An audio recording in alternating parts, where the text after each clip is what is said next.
इमरान खान ने अपनी किताब में लिखा है कि उनको 3 दफा सियासत में आने की दावत दी गई। पहली बार जनरल जियाउल हक ने उनको दावत दी जब जनेजो वजीर आजम थे और उनकी हुकूमत तोड़कर घर भेजी थी और वजीर आला पंजाब नवाज शरीफ थे। उस वक्त जियाउल हक ने उनको सियासत में आने की दावत दी थी। और दूसरी बार जब वो वर्ल्ड कप जीत कर पाकिस्तान आए तो मियां नवाज शरीफ ने उनको सियासत में आने की दावत दी थी। तीसरी बार नवाज हुकूमत काकड़ फार्मूला के तहत घर भेजी गई तो उस वक्त निगरान वजीर आजम मोइनुद्दीन कुरैशी ने उनको अपनी काबीना में शामिल होने की दावत दी थी।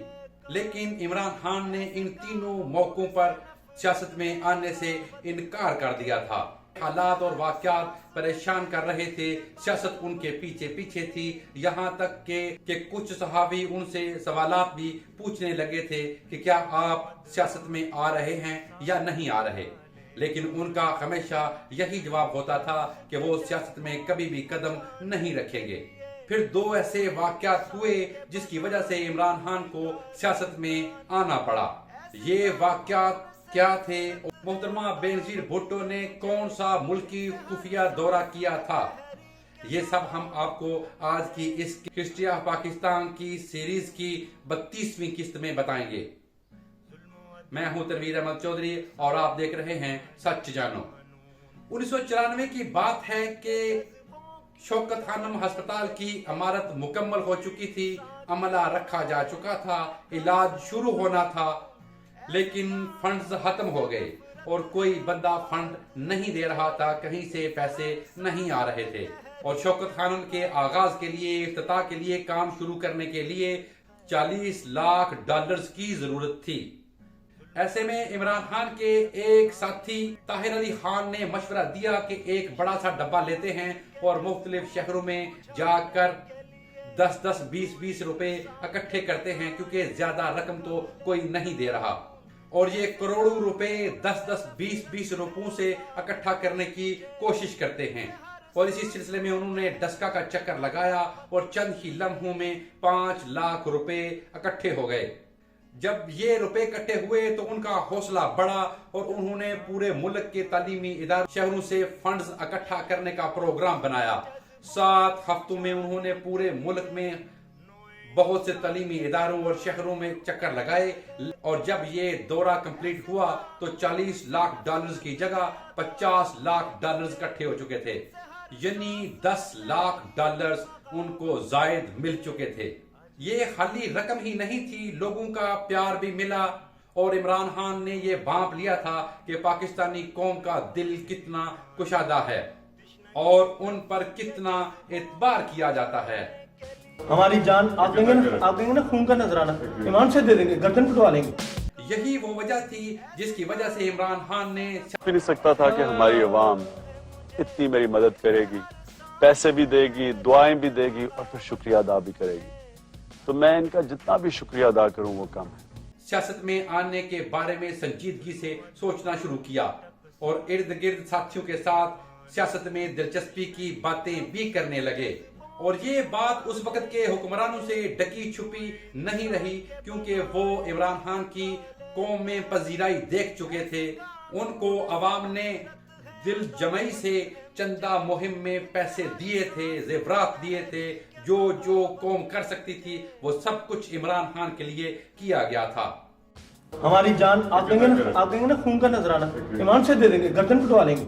अक्टूबर में जब फंड्स मुकम्मल हो गए तो दिसंबर 1994 में शौकत खानम अस्पताल का इफ्तिताह होना था और ये इफ्तिताह इमरान खान कैंसर की मरीज बच्ची से करवाना चाहते थे।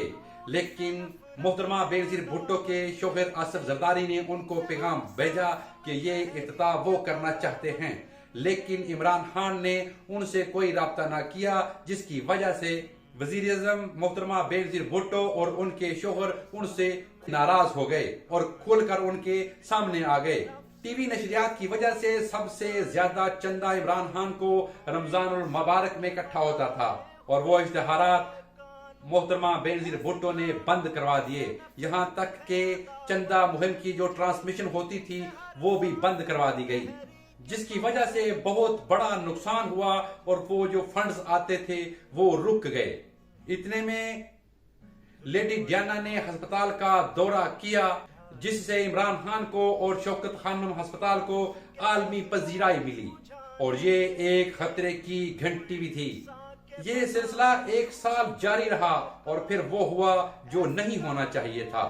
14 اپریل 1996 کو ایک پاکستان کی کاروباری شخصیت کو عمران خان شوکت خانم ہسپتال کا دورہ کروانے کی تیاری کر رہے تھے، اور وہ کاروباری شخصیت تھی نسیم سہگل۔ لیکن جب وہ تیاری کر رہے تھے تو ادھر سے فون آیا، رابطہ ہوا کہ ہسپتال میں دھماکہ ہو گیا ہے، بم پھٹ گیا ہے، جس میں 2 کینسر کے مریض بچے جو پہلے سے کینسر کی وجہ سے زندگی اور موت کی جنگ لڑ رہے تھے، جان کی بازی ہار گئے۔ یہ پاکستان کی تاریخ میں ہسپتال میں پہلا بم دھماکہ تھا، اور اس سانحے میں 7 افراد جان بحق اور 35 زخمی ہوئے۔ اس کے علاوہ مزید کروڑوں کا نقصان بھی ہوا۔ اسی دن محترمہ بینظیر بھٹو شوکت خانم میں افسوس کے لیے اور عمران خان سے تعزیت کے لیے ہسپتال پہنچی، لیکن عمران خان ان سے اتنے ناراض تھے کہ ان کے آنے سے پہلے ہی ہسپتال سے جا چکے تھے۔ دوسرے دن جب کسی صحافی نے عمران خان سے سوال پوچھا تو عمران خان نے جواب دیا کہ بینظیر بھٹو ڈرامہ کر رہی تھی۔ عمران خان بینظیر سے ناراض تھے، اور اسی دن میاں نواز شریف بھی تعزیت کے لیے اور افسوس کرنے کے لیے ہسپتال پہنچے، جن کا استقبال عمران خان نے خوش دلی کے ساتھ کیا، اور ایک سوال کے جواب میں کہا اور انہوں نے میاں نواز شریف کے بارے میں کہا کہ انہوں نے اپنے دور حکومت میں کبھی بھی ہسپتال کے کسی کام میں رکاوٹ نہیں ڈالی۔ محترمہ بینظیر بھٹو کے حوالے سے جب کسی صحافی نے سوال کیا تو انہوں نے کہا کہ یہ صرف اسی طریقے سے راضی ہوں گے جو اشتہارات بند کرنے کی وجہ سے نقصان ہوا ہے، اس نقصان کو حکومت پورا کرے۔ ایک سوال کے جواب میں عمران خان نے کہا کہ وہ حکومت کے ساتھ نہیں ہیں بلکہ تبدیلی لانے والوں کے ساتھ ہیں، اور ان کا اشارہ اس وقت میاں محمد نواز شریف کی طرف تھا۔ دھماکے کے 11 دن بعد 25 اپریل 1996 کو عمران خان نے لاہور ایک ہوٹل میں پریس کانفرنس رکھی، جس میں ان کے 2 رشتہ دار اور چند دوست موجود تھے، اور وہاں پہ انہوں نے تحریک انصاف کے قیام کا اعلان کر دیا، اور انہوں نے اپنا منشور بتایا کہ توڑ پھوڑ کی سیاست اور گندی سیاست نہیں کریں گے، کٹھ پتلی وزیر اعظم کبھی بھی نہیں بنیں گے، کرپشن اور بے روزگاری کو ختم کریں گے، اور VIP کلچر کو بھی ختم کریں گے۔ انہوں نے خواتین اور نوجوانوں سے مدد کرنے کی پرزور اپیل کی، اور وعدہ کیا کہ وہ کبھی بھی شرمناک سیاست نہیں کریں گے، اور نہ ہی کسی شرمناک لیڈر کو تحریک انصاف میں شامل کریں گے۔ یہ ایک تہلکہ خیز اعلان تھا، اور اعلان کے وقت صرف 2 رشتہ دار اور چند دوست موجود تھے۔ محترمہ بینظیر بھٹو نے کہا کہ عمران خان سیاست میں تو آ گئے ہیں، امید ہے کہ بال ٹیمپنگ نہیں کریں گے۔ جواب میں عمران خان نے کہا کہ اگر محترمہ بینظیر بھٹو نیوٹرل امپائر رکھیں تو دیکھتے ہیں کہ بال ٹیمپرنگ کون کرتا ہے۔ کچھ دنوں بعد ایک اخباری رپورٹ چھپی جس کے مطابق جن جماعتوں کے ساتھ تحریک لفظ لگا ہوا ہو وہ کبھی بھی پاکستان میں کامیاب نہیں ہوئی۔ عالمی سطح پر بھی تحریک انصاف کا قیام دلچسپ رہا۔ بھارت نے تحریک انصاف کو بنیاد پرستوں کا ٹولہ قرار دیا، اور ایک آسٹریلوی اخبار نے کہا کہ یہ جو منشور بتا رہے ہیں یہ تصوراتی منشور ہے، اس پر عمل نہیں کیا جا سکتا، اور امریکی اخبار وائس آف امریکہ نے کہا کہ عمران خان کا منشور واضح نہیں ہے۔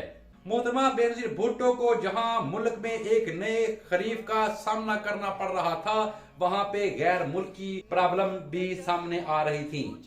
1996 کے شروع سے پاکستان اور امریکہ کے تعلقات خراب ہونا شروع ہو گئے، اس کی وجہ چینی میزائل تھے۔ امریکہ نے پاکستان پہ الزام لگایا کہ چائنا نے پاکستان کو M9 میزائل فراہم کیا ہے جس کی رینج 600 کلومیٹر تک ہے۔ یہ جدید چینی میزائل تھے جس کی وجہ سے عالمی قوانین کی خلاف ورزی کی گئی تھی، لیکن چین کا کہنا ہے کہ انہوں نے جو میزائل دیے وہ M11 تھے اور ان کی رینج 300 किलोमीटर है और इन मिसाइल से आलमी कवानीन को कोई फर्क नहीं पड़ता। अमेरिका ने सिर्फ यहीं पे ही बस नहीं की, उन्होंने कहा कि चाइना ने पाकिस्तान को मैग्नेट रिंग्स दिए हैं, यानी एटम बनाने वाले छल्ले। इस इल्जाम की वजह से मोहतरमा बेनजीर भुट्टो का 1 साल पहले वाला कामयाब दौरा गहना गया और अमेरिका ने पाकिस्तान के खिलाफ बयानात देना शुरू कर दिए। M9 या M11 मिसाइल ही वजह नहीं थे, इसकी एक और बहुत बड़ी वजह थी, वो ये कि 1993 में मोहतरमा बेनजीर भुट्टो ने पाकिस्तान से चाइना और चाइना से शिमाली कोरिया का दौरा किया था, जिसकी वजह से अमेरिका को लगा कि दाल में कुछ काला जरूर है। इसी वजह से दौरे की वापसी पर अमेरिका की इंटेलिजेंस ने शोर मचाना शुरू कर दिया। उन्होंने इल्जाम लगाया कि मोहतरमा बेनजीर भुट्टो शिमाली कोरिया से नो डाउन या रो डाउन मिसाइल की टेक्नोलॉजी हासिल करके वापस लौटी हैं। अमेरिकी कहते थे कि मिसाइल्स की टेक्नोलॉजी के बदले में पाकिस्तान ने शिमाली कोरिया को एटमी टेक्नोलॉजी फराहम की है, लेकिन मोहतरमा बेनजीर भुट्टो इस बात से, इस इल्जाम से इनकार करती थी। 2004 में एक जापानी अखबार को इंटरव्यू देते हुए मोहतरमा बेनजीर भुट्टो ने शिमाली कोरिया से मिसाइल्स की टेक्नोलॉजी हासिल करने वाली बात पे एतराफ कर लिया, लेकिन उन्होंने कहा कि उन्होंने बदले में एटमी टेक्नोलॉजी नहीं दी, बल्कि ये मिसाइल टेक्नोलॉजी पैसों से खरीदी है।